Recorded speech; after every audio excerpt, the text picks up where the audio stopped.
This is Moody Cat.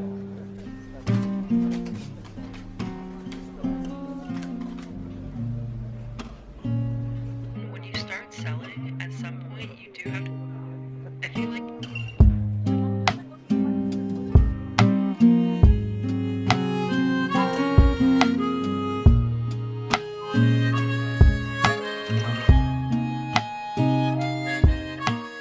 I'm just updating my Etsy, preparing for a shop update, a shop reopening. It's really tedious stuff, but I don't really mind it because today I'm not really in the mood to like draw anything. It's nice to go on autopilot and just like think about how I want to like sell things. I wanted to expand on how much I do sell usually in my store. The first time I updated my shop, I think I closed my shop maybe like 1 month after opening it. I wasn't aware that, you know, if you have more things in your shop, you're more likely to sell things. There's a variety of people out there who might not want like the 5 things that you like. So I have some of my older stuff on there, and I have some newer stuff and a few new stickers. I'm also gonna add some landscapes, landscape prints. I still have a bit more to do. I have like the general bulk of my listings made. I just have to double check them now. Then I have to test print a couple. Some of the prints have RGB coloring and sometimes prints out really dull. But yeah, I'll show you what the back end of the store looks like when you're editing stuff. This is what I'm planning to sell. I'm not gonna do the t-shirts and stuff from Printify because trying to update that is a little finicky, and I don't think my shop is quite ready for that expansion. Also, so these are the older prints that I was talking about, To the Earth. And these are like some of my older stickers. I kind of reduced the price a little bit.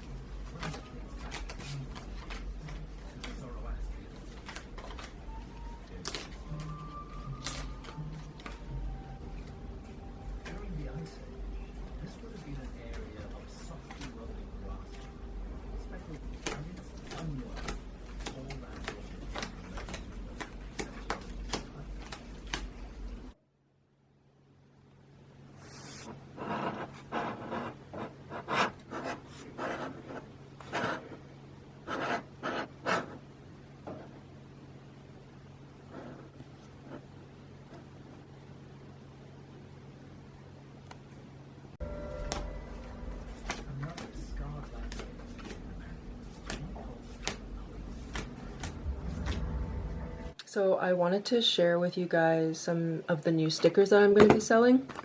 The first one I have here is the rabbit sticker. This was originally made on my iPad. It's actually perfect for the year of the rabbit, but actually my mom is born in the year of the rabbit. Around this time I was also experimenting with this kind of background, this swirly, planty like sparkly background, and I just wanted to see what these would look like as stickers. They look pretty decent. I also have these stickers, which is my mascot. This is Moody Cat, different from Grumpy Cat, and he's like me, and it just says no, which is my favorite word. The reason why it's my favorite word is because I tend to be a people pleaser a lot of the time. I tend to put others' needs before my own, typically, and I tend to like over empathize with people when maybe that's not really necessary, or like to the detriment of my own mental health.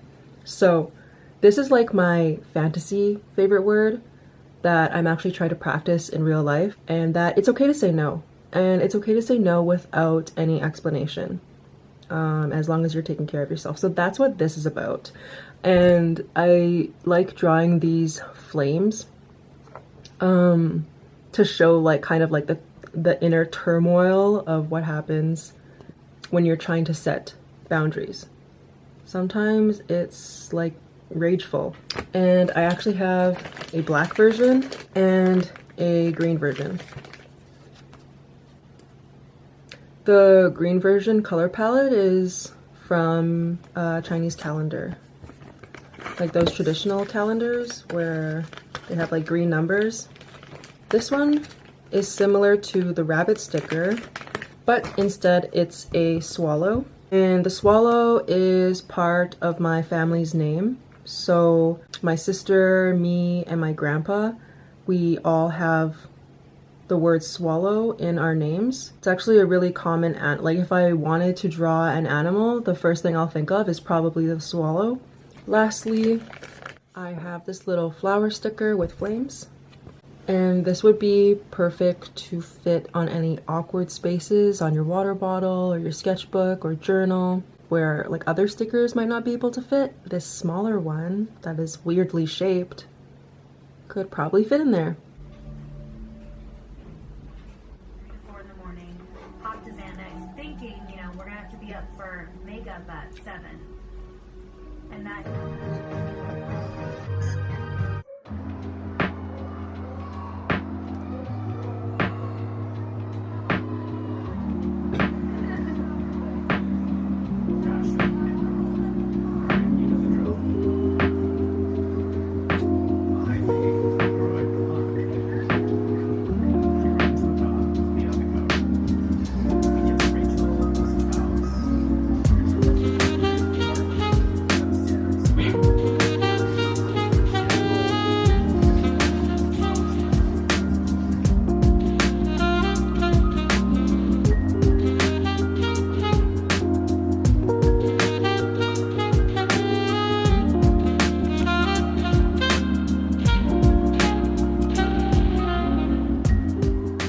Need some test prints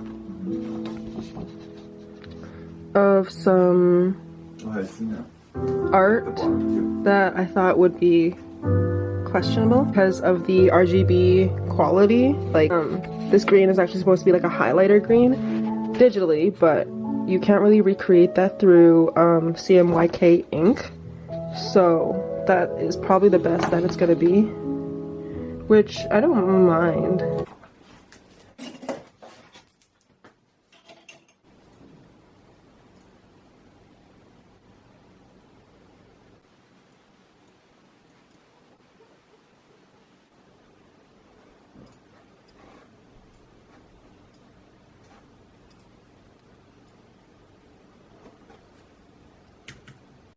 I wanted to talk about why I enjoy making art and starting my own small art business.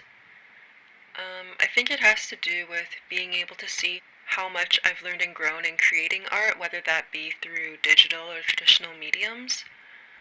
When I look at my art through the years, I can see progress. I feel like I can see everything that I put into my work. And it's like a visual reminder that if I put enough effort, practice, and love into something, it shows. And that's not really something that you get in jobs these days. I feel like you don't get the same validation or appreciation of the work, even though there's consistent growth within yourself. I've also been enjoying the process of learning how to grow my little art business. I've definitely felt the bumps. I took a long break from selling my art because I just wanted to create things without having to think about what other people would think about it, and I didn't want to have that eye over my shoulder. I consider my art practice very personal and emotional, so when I have to consider someone else's perspective, it kind of destroys the whole meaning behind why I make art in the first place. And I was realizing that selling your art is a whole different side to this art world. As much as artists want to keep their practice personal, and as something that is completely their own, when you start selling, at some point you do have to think about what other people think. But recently I can say I've gained more confidence in my artwork and in my pricing, and I'm kind of proud of myself for being able to do that. and I wouldn't have been able to feel that way if I hadn't tried putting my art out there.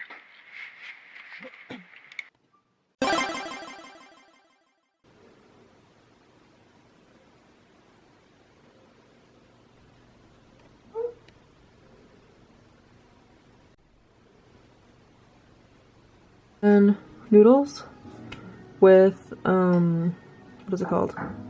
Stars of the sea. It's a type of fish. I freaking love fish balls. And some kimchi that I made a couple, I think last month actually. It's really spicy. I think I added too much red pepper powder.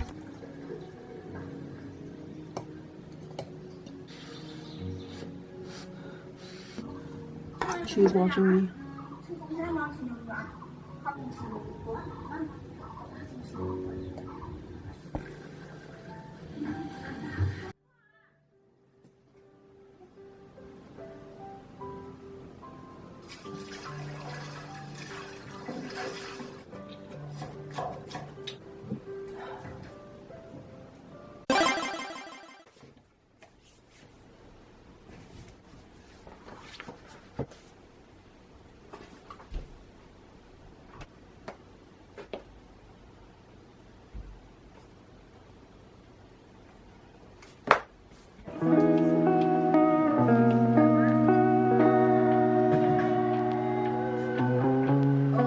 So right now I'm working on this piece that I'm really happy about. Getting closer and closer to my style, I think, or like what I want to be making. I used the blending to create that effect that it is actually paint. I used, I think, the oil, what is it? Yeah, I used the oil paint brush and I used the wet acrylic brush that's like free, that is provided with Procreate. And then I just used the blending brush, gouache, to just like mix up the paints a little bit. Like more textured areas from the brush and then like less textured areas with the blending tool. But yeah, I like how it looks with the tree. I put like a couple shades of red as the base and just like really blended it.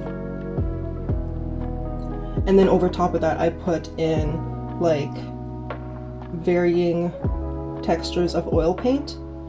The size changes just to get like some texture on the branches and to make it look more like a tree.